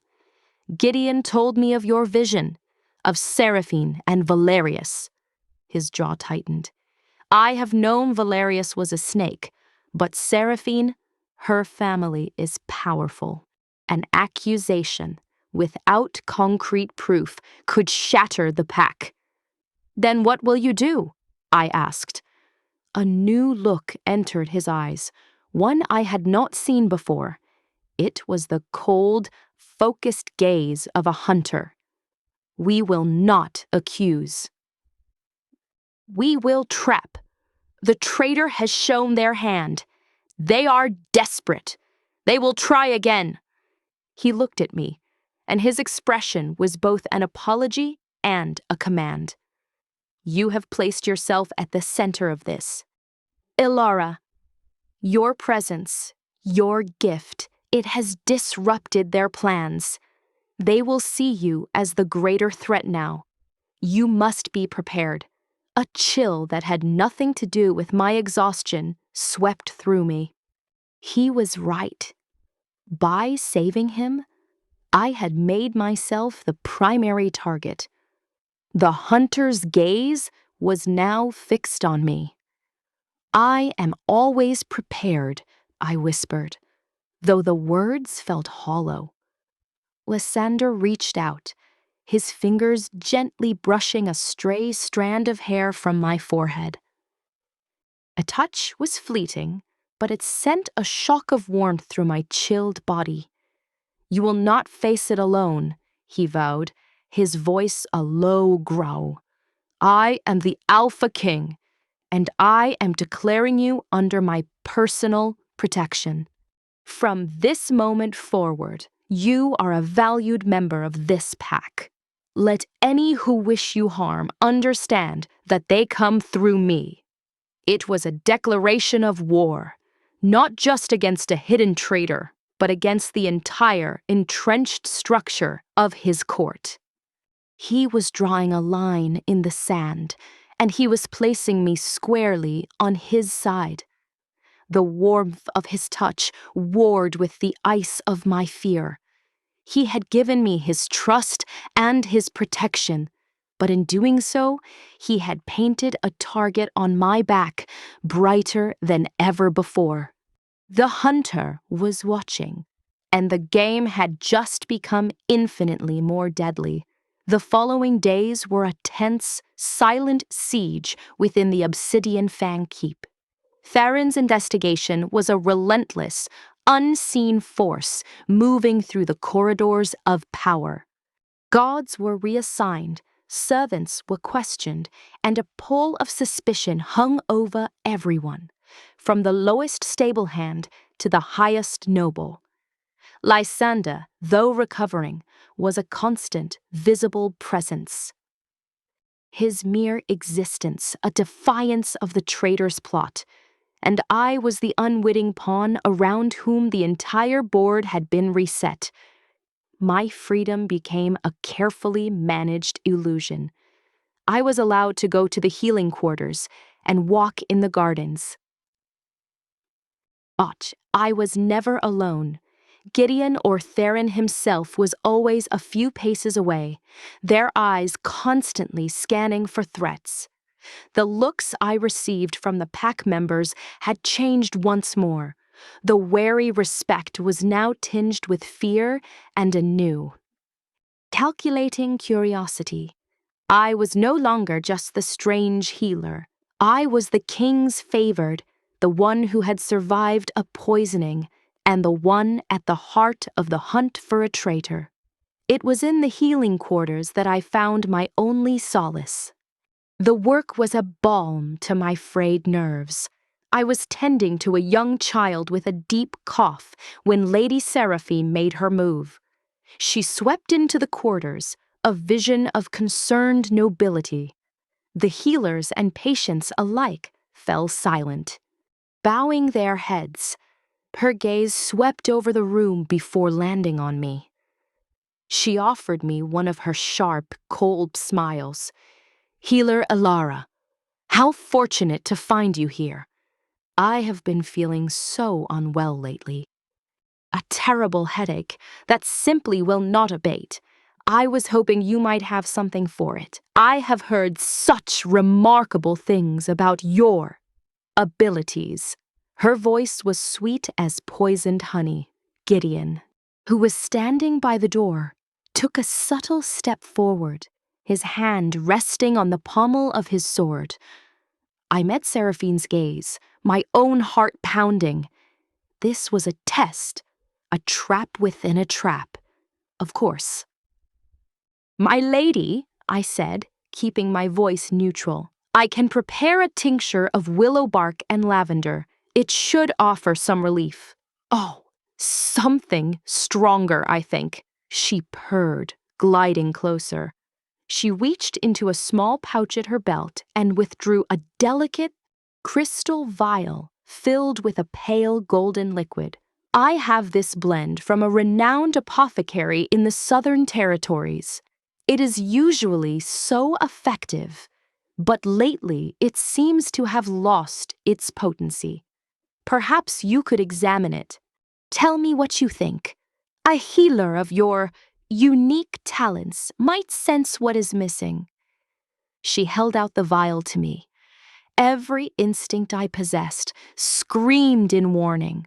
The pull of unease I felt was so strong, it was nauseating. This was it.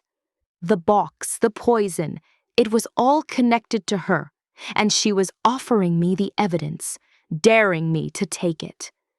If I touched it, would I be able to detect the wolfsbane?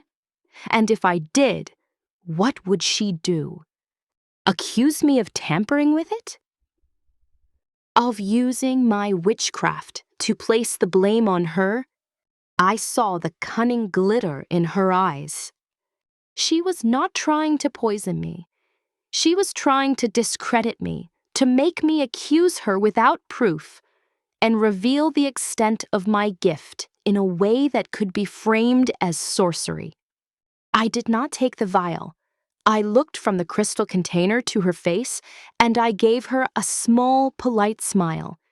I am sure a Southern apothecary's work is beyond my simple understanding, my lady. I would not dare to interfere.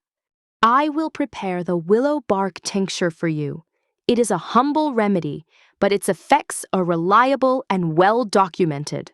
For a fraction of a second, the mask of pleasantry slipped from Seraphine's face, and I saw the pure, venomous hatred beneath. I had refused to play her game. I had not taken the bait. She recovered quickly, her smile tightening. As you wish. Perhaps later. She tucked the vial back into her pouch. Do prepare that tincture. I shall send a servant for it. With a final, icy glance, she turned and swept out of the room, leaving a trail of heavy perfume and palpable tension in her wake. I let out a breath I didn't realize I had been holding, my hands trembling as I turned to gather the herbs. Gideon was at my side in an instant. "That was well done, healer," he murmured, his voice low with approval. "She sought to trap you, and you sidestepped it beautifully." "But she still has the poison," I whispered, my mind racing. "And she knows that I know." "Which makes her more dangerous," Gideon agreed. "But it also makes her reckless. Theron is closing in. We have tracked the source of the wolfsbane to a rare strain grown only in Valerius's private gardens. The connection is being made. She will have to act soon." I finished preparing the tincture with unsteady hands. I was a pawn, yes, but I was a pawn who could see the moves being made on the board. Lysander was the king. Aaron and Gideon his knights and rooks. Seraphine and Valerius were the opposing queen and bishop, and I was the piece that didn't belong, the one whose unique movement had disrupted their entire strategy. The game was reaching its end game, and I knew, with a terrifying certainty, that the next move would be a decisive one.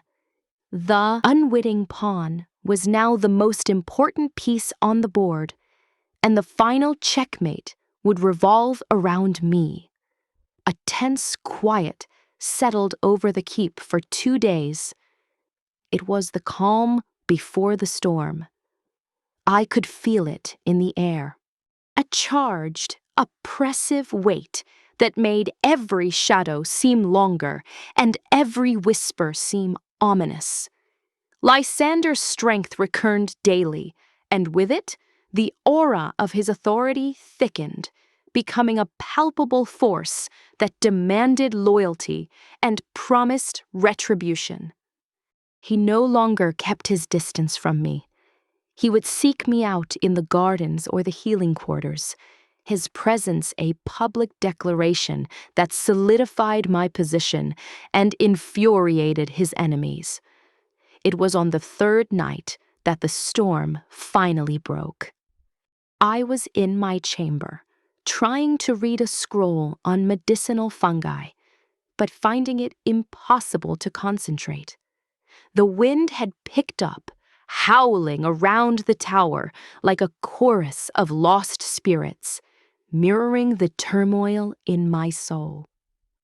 Suddenly, a different sound cut through the gale, the sharp, distinct clang of steel meeting steel from the courtyard below. My heart leaped into my throat. I rushed to the window, peering down into the darkness. Torches flared to life, illuminating a scene of chaos. A group of gods loyal to Farron were locked in a fierce battle with another group clad in the colors of Lord Valerius's house. It was an open rebellion. The traitor had decided to force his hand. My door burst open, and Gideon stood there, his sword drawn and gleaming in the lamplight. "Healer, with me, now." "There is fighting. It's a diversion," he snapped, his urgency brooking no argument. "Valerius's men are keeping the guards occupied. The real threat is elsewhere. The king." He grabbed my arm and pulled me into the corridor. We moved at a run, not towards the main stairs, but down a narrow, hidden servants' passageway I never knew existed. Gideon moved with a predator's silence, his senses stretched to their limits. The sounds of battle from outside were muffled here. Replaced by the frantic beating of my own heart, we emerged into a corridor just outside the king's private chambers. Two of Farron's most trusted guards lay on the floor, unmoving. The door to Lysander's room was slightly ajar. Gideon shoved me behind him, his body a shield as he crept forward. From within the room, I heard Seraphine's voice, sharp and desperate. "It did not have to be this way, Lysander. If you had just sent that creature away, if you had chosen me, we could have ruled together." I peered around Gideon's shoulder. Lysander stood facing the door, his own sword in hand, his expression one of cold, final disappointment. Behind him, by the fireplace, Lord Valerius was holding a small, crossbow-like device aimed directly at the king's back. On the floor between them lay the intricately carved wooden box, its lid open and empty. "You would murder your alpha for power?" Lysander's voice was dangerously quiet. "You're no wolf of mine, Seraphine. You are a jackal." "It is not murder," Valerius spat. "It is a correction. You have been weakened. Led astray by this Omega witch. The pack needs strong, pure blood on the throne.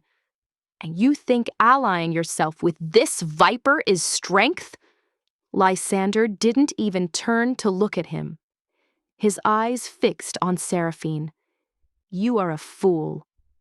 Valerius, she would have disposed of you the moment Ire's dead." It was then that Seraphine's eyes flickered past Lysander and met mine in the doorway. Her face contorted with rage. This is all her fault." In that moment of distraction, Lysander moved. He was a blur of motion, spinning and knocking Valerius's arm aside just as the crossbow fired. The bolt meant for his heart embedded itself in the wall with a sickening thud. But Valerius was a seasoned warrior. He dropped the crossbow and drew a dagger, lunging at the king. Gideon surged into the room to engage Valerius, their swords clashing in a shower of sparks. Seraphine, seeing her plan unravel, let out a shriek of fury and pulled a thin, wicked-looking blade from the folds of her dress. But she did not lunge at Lysander. Her eyes, burning with insane hatred, were fixed on me. "You ruin everything," she screamed and charged. I was frozen, a rabbit caught in the gaze of a wolf. But Lysander was faster. He stepped between us, his own weapon coming up to parry her strike. The force of her charge sent her stumbling past him. She regained her balance, her chest heaving, her beautiful face a mask of madness. "It is over, Seraphine," Lysander said, his voice echoing with finality. Behind him, Gideon disarmed Valerius with a powerful twist of his blade, forcing the older lord to his knees. Seraphine looked from Lysander to me, to her captured co-conspirator. The fight seemed to drain from her, replaced by a bitter, cold resignation. The howling wind outside seemed to swallow her final, whispered words. "You will regret this, Lysander. A king who protects a weakness will never be truly strong." Before anyone could react, she did something I never expected. She turned her own blade and, in one swift, terrible motion, ended her own life. The silence that fell was more deafening than the battle had been. Valerius stared in horror at Seraphine's fallen form, all his bluster and pride evaporating, leaving only a broken, defeated old man. Lysander stood over her, his shoulders slumped, not in grief, but in weary sorrow for the corruption that had festered in his court. He finally turned and looked at me, his eyes seeking mine across the room. In them, I saw the end of one battle and the beginning of another. The traitors had been unmasked, but the wounds they had inflicted on the pack would take a long time to heal. The howling wind outside was finally dying down, but a new chapter for the Obsidian Fang and for me was just beginning. The silence in the king's chamber was a heavy, suffocating shroud, broken only by Valerius's ragged sobs and the dying moan of the wind outside. The scent of blood and betrayal hung thick in the air. I stood frozen in the doorway, my eyes locked on Seraphine's still form. The horror of her final act seared into my mind. This was the end she had chosen. Not surrender, but a final spiteful act of defiance. Lysander was the first to move. He knelt, not by Seraphine, but by the two fallen guards at the door. He closed their eyes with a gentle, reverent hand, his expression granite. Their families will be honored. Their sacrifice will never be forgotten. His voice was low, but it carried a weight that seemed to steady the very stones of the keep. He then rose and turned to Valerius. The old lord cowered on his knees, all his traditionalist bluster gone, replaced by the terrified whimper of a condemned man. Gideon held him fast, his face a mask of cold contempt. "Lord Valerius," Lysander's voice was like the crack of ice on a frozen lake. "You have betrayed your alpha. You have betrayed your pack. You have conspired to commit murder and plunge us into civil war. For this, there is only one punishment." "Mercy, my king," Valerius begged, tears streaming through his grizzled beard. "I was misled. She poisoned my mind." "A wolf is responsible for his own actions," Lysander stated, his tone leaving no room for appeal. "You will face the pack's justice at dawn. Gideon, take him to the cells." As Gideon hauled the broken man away, Lysander's shoulders slumped for a brief moment, the immense weight of the night's events pressing down on him. Then his gaze found me. He crossed the room in a few long strides, his eyes scanning me for any injury. "Elara, are you hurt?" The concern in his voice was a stark contrast to the cold justice he had just delivered. I could only shake my head, my voice trapped somewhere in my throat. I was not hurt physically. But the violence, the suddenness of death, had left me shaken to my core. He seemed to understand. He didn't touch me, but his presence was a shelter.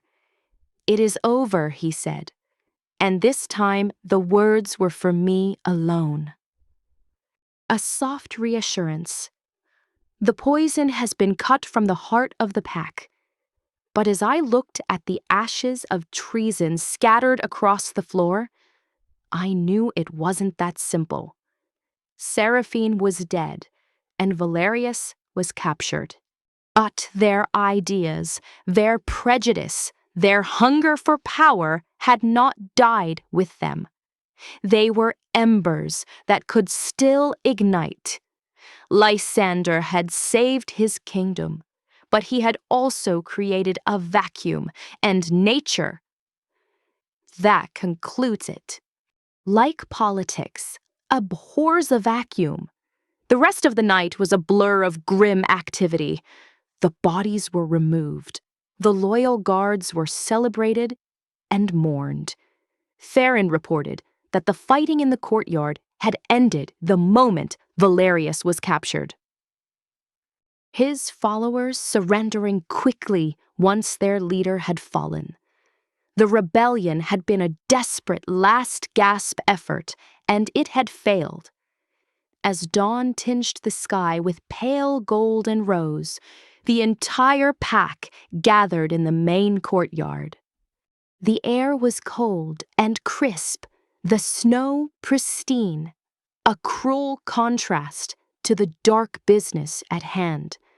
Lysander stood on the raised dais, dressed in the full regalia of the Alpha King, his face an unreadable mask of authority. I stood at the edge of the crowd, Gideon a silent sentinel beside me, a place of both protection and visibility. Valerius was brought forth. His sentence was carried out, not with cruelty, but with a swift, solemn finality that was more terrifying than any spectacle. Justice was served, and the pack watched in a silence that was both fearful and resolute.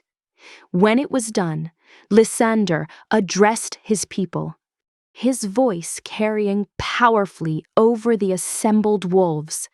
"The treachery that festered in our midst is purged," he declared, his amber eyes burning with intensity. "But let this be a lesson to all. Strength is not found in ambition and betrayal. True strength is found in loyalty, in honor, in protecting the weak and standing together as one pack." His gaze swept over the crowd, and for a moment it rested on me. This pack was saved not only by the strength of its warriors, but by the courage of a healer, a woman with no wolf, but with a heart stronger than any shield. She saw the darkness when others were blind. She stood her ground when others would have fled.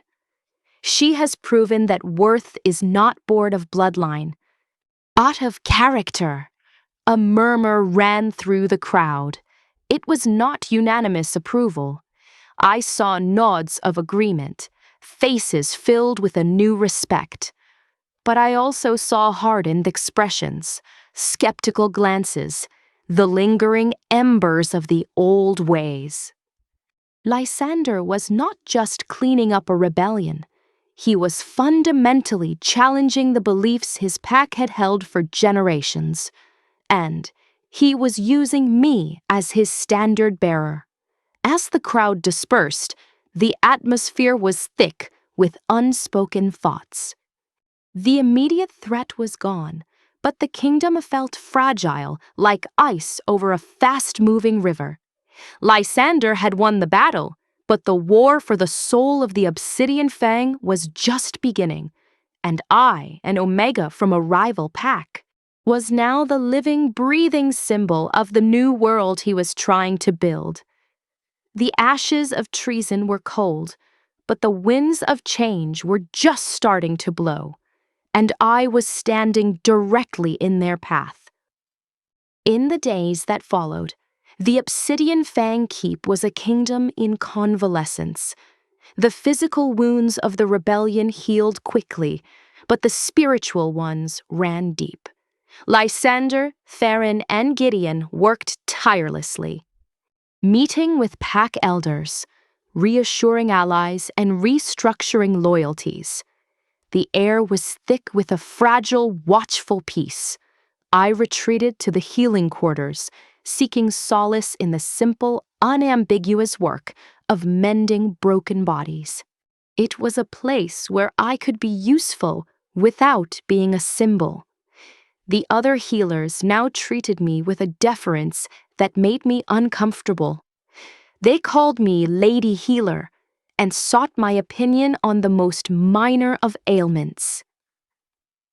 I was no longer the strange outsider. I was the king's favored, the pack's savior. The weight of the title was its own kind of prison. Lysander sought me out each evening. Our walks in the garden became our sanctuary, the one place where the masks of king and savior could be set aside. He was weary, the burden of kingship heavier than I had ever seen it. "They watch me, Elara," he confessed one evening as we stood by the steamy pond. The old families. The ones who supported Valerius's traditionalist views. They wait for a misstep. They say that my judgment has been clouded, that I am distracted. He didn't look at me as he said it, but the meaning was clear. I was the distraction. "What will you do?" I asked, my voice soft. "What I must," he said, his jaw tight. "I must secure the pack. I must unite them. After a rebellion, the Alpha must show absolute strength, absolute control." He finally turned to me, and in his eyes, I saw a turmoil that mirrored my own. There are expectations. An Alpha King should take a Luna, a queen from a strong, loyal bloodline, to solidify his rule and produce powerful heirs. Words hung between us, a cold, hard reality I had known was coming, but had desperately tried to ignore. My heart felt like a shard of ice in my chest. This was the world he lived in. This was the price of his crown. "It is the way of things," I whispered, my gaze dropping to the frozen ground. "It is the old way," he countered, his voice fierce. He reached out and gently tilted my chin up, forcing me to meet his gaze. His amber eyes were blazing with a conviction that stole my breath. "But I have seen a new way. I have seen strength in compassion. I have seen power in mercy. I have seen a worth that has nothing to do with a wolf and everything to do with the heart that beats within." My breath caught. "Lysander, the council is pressuring me to make a choice," he continued, his thumb stroking my jawline. "They have presented me with a list of suitable candidates from every major family in the pack. It is the obvious solution, the safe solution." He took a step closer, his presence enveloping me. "But I do not want the safe solution, Elara. I do not want a political alliance. I want the woman who faced down a blizzard for 12 wounded strangers. I want the healer who looked at a king and saw a man. I want you. The world stopped. The wind stilled. The very stars seemed to hold their breath. He was saying the words I had never dared to hope for. Offering a future I had never believed I could have. But I am an omega, I breathed, the old shame rising up, a ghost that refused to be banished. The pack will never accept it. They will see it as the ultimate weakness. It could break your kingdom. Let them try, he said, his voice a low, possessive growl. Let them see the strength that comes from our union. You have already saved this pack twice over. You are its greatest protector, not its weakness. I would rather fight every pack in the territories with you by my side than have a peaceful kingdom with a queen I do not love. The word hung in the air between us. Love. He had not said it plainly, but it was there, in his eyes, in his touch, in the raw honesty of his confession. Tears welled in my eyes, but they were not tears of sadness. They were tears of awe, of terror, of a hope so profound it was painful. He was offering me his heart, and with it, a crown I had never imagined and a battle I was not sure I could win. The king's dilemma was not about choosing a queen. It was about choosing between the old world and a new one. And he had chosen. He had chosen me. The following day, a formal summons came for the entire pack to assemble in the great hall at midnight. The unusual hour sent a ripple of speculation through the keep. Midnight was a time of endings and beginnings, of magic and momentous decisions. The air was electric with anticipation and undercurrent of fear. I dressed with care, my hands trembling. I wore a simple gown of deep gray, the color of a winter twilight, a silent acknowledgement that I stood between two worlds, the darkness of my past and the uncertain dawn of my future. Gideon came for me, his expression unreadable. "Are you ready?" "Hila?" he asked. "I don't know," I answered truthfully. A rare, slight smile touched his lips. "Then you are wiser than most." He led me not to the main hall with the rest of the pack, but to a small antechamber behind the dais. Through a carved screen, I could see the hall was packed, a sea of faces illuminated by flickering torchlight. The atmosphere was thick with tension.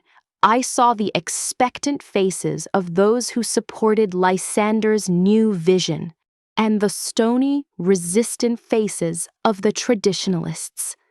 Lysander stood on the dais before his throne, flanked by Farron. He was the picture of alpha power, clad in his obsidian armor, the silver circlet gleaming on his brow. His face was set in lines of unwavering resolve. "Pack of the Obsidian Fang," his voice rang out, silencing the last of the murmurs. "We have passed through fire and ice. We have faced betrayal and emerged stronger. But a pack cannot live on the memory of battles won. It must look to the future. It must be united under a single purpose, a single will." He paused, his gaze sweeping over the crowd, letting his words sink in. An alpha cannot lead alone. He requires a Luna, a partner who embodies the heart of the pack, a beacon of its strength and its compassion. For weeks I have searched for such a partner. The council has provided me with many worthy names.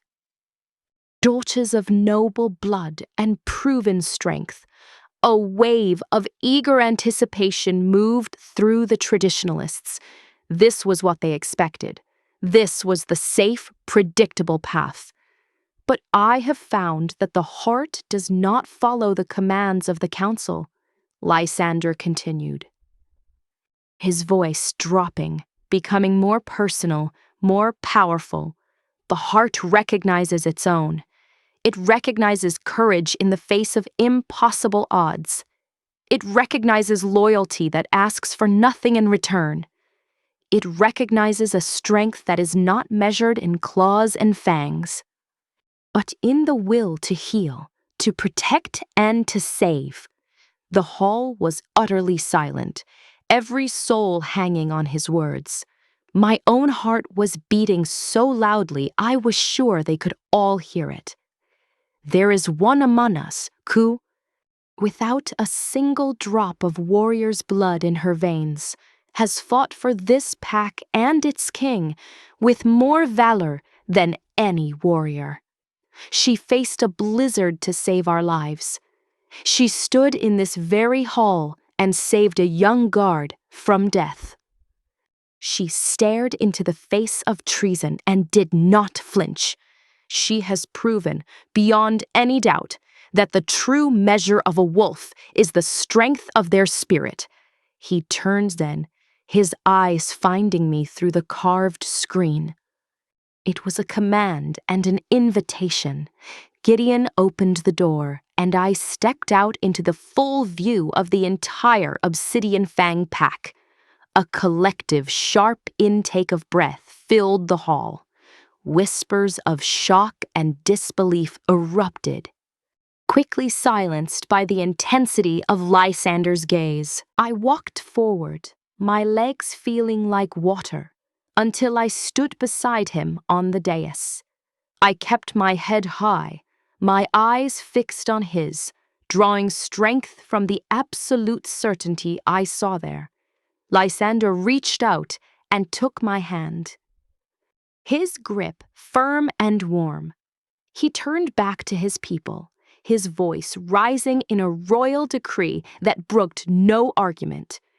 By the authority vested in me as your Alpha King, and by the will of the moon that guides us all, I declare Elara of the Silvermane Pack to be my chosen Luna.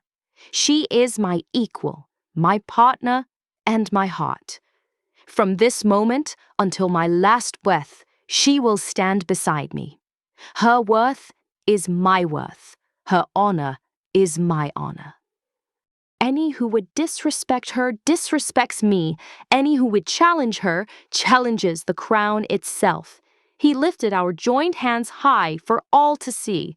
The silence that followed was absolute, a vacuum waiting to be filled. Then from the front of the crowd, Farron went down on one knee, bowing his head. "All hail Luna Elara," his voice boomed. A moment later, Gideon followed, his voice joining Farron's. "Hail Luna Elara!" One by one, then in groups, then in a rising, thunderous wave, the pack knelt. The sound was overwhelming, a roar of acceptance that shook the very foundations of the hall. "Hail Luna Elara! Hail our king and Luna!" Tears streamed freely down my face now, not of fear, but of a joy so immense it could not be contained. Lysander turned to me, his own eyes shining with pride and love. In that moment, surrounded by the roaring approval of the pack, the outcast Omega was gone. In her place stood a Luna, a healer, a queen. The midnight decree had been made, not just by a king, but by the unwavering courage of a gentle heart, and the pack, at last, had recognized its true strength. Our future was unwritten, and it would not be easy, but we would face it together. The roaring acclaim of the Obsidian Fang pack did not end that night. It seemed to echo through the stones of the keep for days. A constant, humbling reminder of the new reality. I was Luna. The title, which once would have felt like a cruel joke, now settled around my shoulders not as a burden, but as a purpose. Lysander had not chosen me in spite of who I was, but because of it. He had built the first pillar of his new kingdom on the foundation of my compassion, and the pack, for now, had accepted it. The following weeks were a whirlwind of new responsibilities and delicate diplomacy. I did not try to become a warrior queen. That was not my role, and the pack would have seen through such an act instantly. Instead, I remained true to myself. I worked in the healing quarters every morning, not as a lowly assistant, but as their lead, sharing my knowledge and learning from theirs. I walked among the people, remembering names, asking after sick children and aging elders. I listened to their concerns. Not as a distant ruler, but as a healer who understood the aches of daily life. Slowly, the suspicion in the eyes of the traditionalists began to soften. They saw that I was not a witch who had ensorcelled their king, nor a weakling who would dilute their strength. They saw a woman who cared for their kin, who strengthened their pack from the inside out. They saw that the heart of a pack, its true resilience, lay not only in the sharpness of its claws, but in the health of its people and the bonds between them. One crisp, sunny afternoon, Lysander found me in the gardens, overseeing the planting of a new section dedicated to medicinal herbs. He watched me for a moment, a soft smile on his face, before coming to stand beside me. "You have quieted the storms, Elara," he said, his voice filled with a warmth that had become my greatest treasure. Not with commands, but with kindness. They look at you now and do not see an Omega. They see their Luna. I see them, I replied, looking out at the bustling keep. That is all I have ever done. I see their pain, and I try to heal it, and that is a power greater than any army, he said. Taking my hand, I have a gift for you, a promise kept. He led me to the main gates of the keep, where a contingent of guards and a familiar figure awaited. It was Theron, holding the reins of two sturdy horses. A short journey, Lysander explained. There is someone you need to see. We rode out, flanked by Theron and Gideon, down the mountain paths and into the forests that bordered the Silvermane territory. My heart beat with a nervous rhythm. We stopped at the edge of a familiar tree line. Across a snowy clearing, I could see the small, lonely hut I had once called home. But I was not looking at the hut. I was looking at the figure standing before it, waiting. Alpha Borin of the Silvermane pack. He stood stiffly, his face a complex mask of pride and shame. Lysander dismounted and helped me down, but he did not approach. He stayed by my side, a silent pillar of support, letting me take the lead. I walked forward alone, stopping a few paces from my former alpha. Elara, Borin said, the name sounding foreign and respectful on his tongue. He could not bring himself to call me Luna. The king informed me you would be coming. Als the Borin, I greeted him, my voice calm and steady. He cleared his throat, his eyes unable to meet mine for long. It seems. I was mistaken about many things. He gestured vaguely, a helpless motion. We heard the news that you are the Luna of the Obsidian Fang, that you saved their king from traitors." He finally looked at me, and in his flinty eyes I saw a dawning, grudging awe.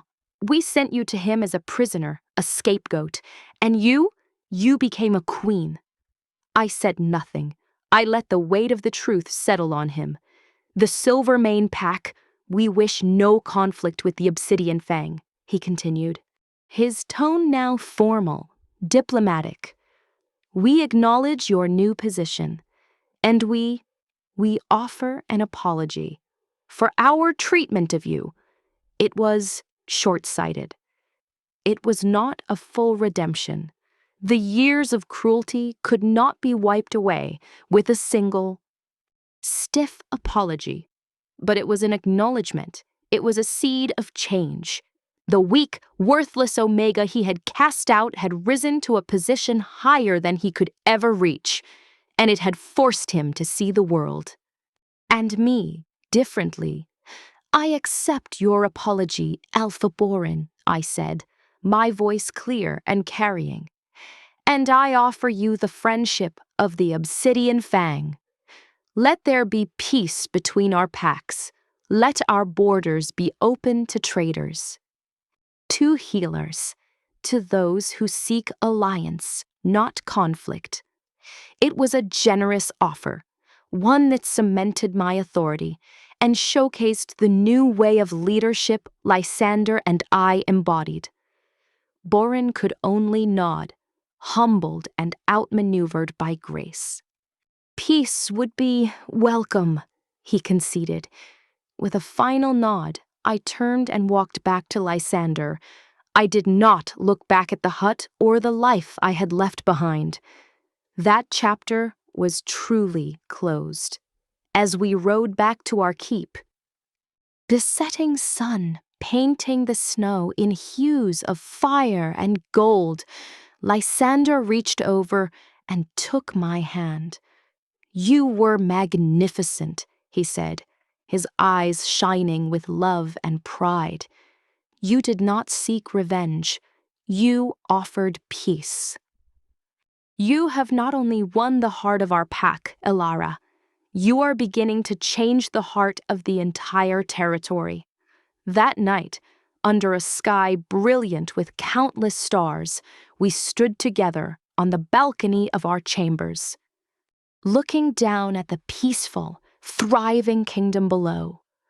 The lights of the keep twinkled like earthbound stars, and the sound of laughter and music drifted up from the courtyards.